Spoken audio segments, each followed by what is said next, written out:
Hi guys, welcome to my YouTube channel wrestling ఎరా. ముందుగా అయితే మీరు ఛానల్ని సబ్స్క్రైబ్ చేసుకోండి. డబ్ల్యూడబ్ల్యూఈ రిలేటెడ్ వీడియోస్ డైలీ వస్తూనే ఉంటాయి ఇందులో. అండ్ ఈరోజు మన స్టోరీ వచ్చేసి ఏంటంటే, కోడీ రోడ్స్ ఎంత పెద్ద మనిషి అంటే తను టాప్ బేబీ ఫేస్ అని డబ్ల్యూడబ్ల్యూలో అందరికీ తెలుసు. కానీ అయినా అని తన మంచితనాన్ని ప్రూవ్ చేసుకుంటానే ఉన్నాడు. ఇప్పుడు రీసెంట్లీగా తనకి తెలిసిన వాళ్ళు ఉగాండాలో కొత్త అథ్లెటిక్స్ ఉన్నారు. వాళ్ళ రెస్లింగ్ స్కిల్స్ చూసి వాళ్ళకి ఒక రింగ్ అవసరం ఉన్నదని కోడీ రోడ్స్ డబ్బులతోని తన డబ్బులతోనే ఉగాండాలో రింగ్ అనేది చేపిస్తున్నాడు. అక్కడ తెలిసిన వాళ్ళతోని తన ఫ్రెండ్స్ ఉన్నారంట. ప్రొఫెషనల్ రెస్లింగ్ అనేది కోడీ రోడ్స్కి చాలా ఇచ్చింది. అండ్ ఇప్పుడు ఇది తన టైం. తను ఆ రింగ్కి గౌరవం ఇచ్చి ఆ కొత్త టాలెంట్స్ అనేది పరిచయం చేయాలా. అండ్ అలాంటి టాలెంట్స్కి ఏంటంటే కరెక్ట్ ప్లేస్లో ఫైట్ చేయాలని వాళ్ళకి ఒక రింగ్ అనేది ప్రజెంట్ చేస్తున్నాడు. మొత్తం అయ్యే ఖర్చు అంతా తనే పెట్టుకుంటాడంట అండ్ చెప్పిండు తన వీడియో తీసి. అండ్ సండే రోజు జరిగిన NXT బ్యాటిల్ గ్రౌండ్లో రాక్సానా పెరిస్ తన టైటిల్ డిఫెన్స్ సక్సెస్ఫుల్గా చేసుకున్నది. అండ్ గెలిచిన తర్వాత ఎవరికైనా పొగరు ఉంటుంది.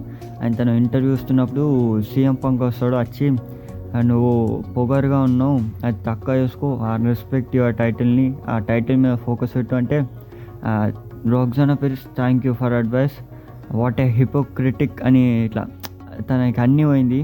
అండ్ డ్రూ మెకంటైర్కి అయితే తెలిసిందే, తను ఒక ఛాన్స్ చూస్తున్నాడు CM Punk కోసం. CM Punk ఏడ దొరికినా అని వేసుకుందామని. అండ్ తనని రీట్వీట్ చేస్తే ఏమని పెట్టిందంటే, ఈవెన్ తనని చూస్తూ పెరిగిన మనుషులు కూడా తనని చూస్తూ ఇప్పుడు అలసిపోయారు అని రీట్వీట్ చేసిండు. అండ్ రోమన్ రీన్స్కి కొత్త వర్కౌట్ ఫోటో అనేది ఇప్పుడు రిలీజ్ అయింది ఇదే. అండ్ తను ఫుల్లీ ఫిట్గా అయితే అనిపిస్తున్నాడు. అండ్ రిటర్న్ దగ్గరలో ఉన్నదని అర్థమైపోతున్నది. అండ్ NXTలో కొత్త సెన్సేషన్ సెక్సీ రీడ్ తను ఏంటంటే లాస్ట్ వీకెండ్లో న్యూ జెర్సీలో తనని పోలీసులు అరెస్ట్ చేసారంట. ఎందుకంటే NXT బ్యాటిల్ గ్రౌండ్ ఉన్న రోజు సండే రోజు మార్నింగ్ ఎయిర్పోర్ట్లో తను ఒక బ్రాల్లో ఇన్వాల్వ్ అయి ఉన్నది. అది NXTలో ఫైట్ చేయాలంటే అక్కడ రియల్గా ఎయిర్పోర్ట్లో ఫైట్ చేసిందంట. అదే ఆ వీడియోస్ ఫొటోస్. అండ్ తనని arrest చేసారంట.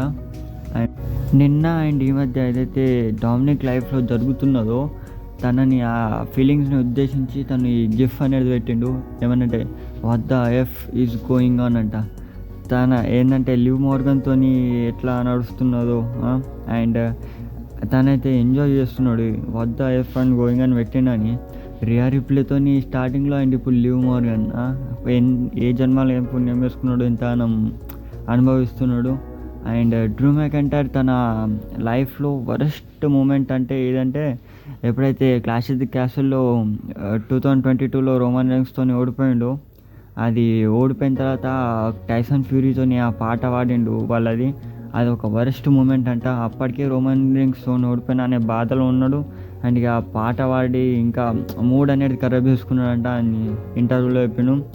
And Jordan grace TNA women's champion మొన్న మ్యాచ్ అయిన తర్వాత తన చెవు అనేది పెట్టింది. లైక్ తన చెవు అనేది కట్ అయినట్టున్నది అండ్ బ్లీడింగ్ అవుతున్నది, ఇంజురీ అని. సో ఆ ఫోటో ఇది. అండ్ డ్రూ మెకంటైర్ స్కాట్లాండ్కి రెడీ అయినట్టున్నాడు. మొత్తం తన పాస్పోర్టు, సూట్ కేస్ అన్నీ రెడీ అయింది క్లాష్ ఆఫ్ ది క్యాసిల్ కోసం. అంటే తను వచ్చేటప్పుడు టైటిల్ని తీసుకొని వస్తాడు అమెరికాకి. అండ్ మన లాస్ట్ టైం ఫైనల్ స్టోరీ వచ్చేసి రాక్ తన సోషల్ మీడియాలో పోస్ట్ పెట్టిండు. ఏమనంటే తను ఏదైతే ఇప్పుడు మూవీ వేస్తున్నాడో స్మాషింగ్ మిషన్, ఆ మూవీ సెట్స్లో తనకి ఇంజురీ అయిందంట. తన ఎల్బోకి ఏదో ఇంజురీ అయినట్టున్నది. అండ్ ఇప్పుడు తను టాబ్లెట్ మెడిసిన్స్ అనేటైతే తీసుకుంటున్నాడు. ఇప్పుడైతే కరెంట్లీ ఫీలింగ్ మంచిగా ఉన్నాయంట. కానీ తెలియదు అది ఎన్ని రోజుల్లో టైం తీసుకుంటుందో రికవర్ అవ్వడానికి. అండ్ ఇది రాక్ ఫ్యాన్స్కి అయితే ఒక పెద్ద దెబ్బ లాంటిది. అండ్ మొన్న ఏదైతే మండే నైట్ రా జరిగినప్పుడు లివ్ మోర్గన్ డామినిక్ సెగ్మెంట్ నడుస్తున్నదో, అప్పుడు వాళ్ళ సెగ్మెంట్ నడుస్తున్నప్పుడు ఇంకా డీమన్ ఫిన్ బ్యాలర్ యొక్క ఫేస్ది ఆ బ్రీఫ్ కేస్ అనేది చూపించాడా. మేబీ తను money in the bank win అవ్వచ్చు. సో ఆ టీజర్స్ అనేది ఇస్తున్నారు. And thank you guys for watching. Please like, share and subscribe.